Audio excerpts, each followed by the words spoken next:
આણંદ જિલ્લામાં મોટી મોટી વાતો કરતું આરોગ્ય વિભાગ સામે હવે ક્યાંક સવાલ ઉભા થઈ રહ્યા છે, કારણ કે આણંદની ડિસ્ટ્રિક્ટ હોસ્પિટલ જેને કહેવાય છે એવી આણંદની મિની સિવિલ હોસ્પિટલ એટલે આણંદની સરકારી હોસ્પિટલની અંદર ગાયનેક વિભાગની અંદર ખાટલા ખૂટી ગયા છે, કારણ કે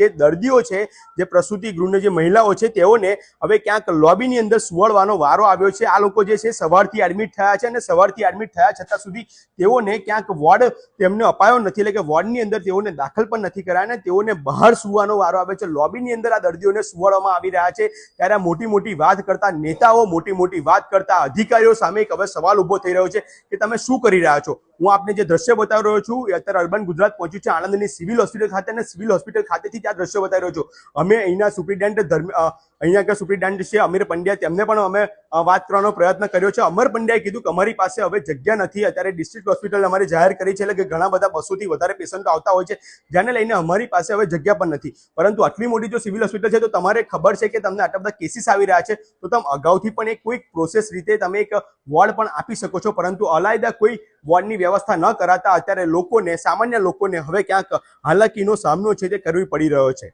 આપ આ જે દ્રશ્યો જુઓ છો, સીધા દ્રશ્યો અર્બન ગુજરાતના મારફતે આપણે બતાવી રહ્યા છે।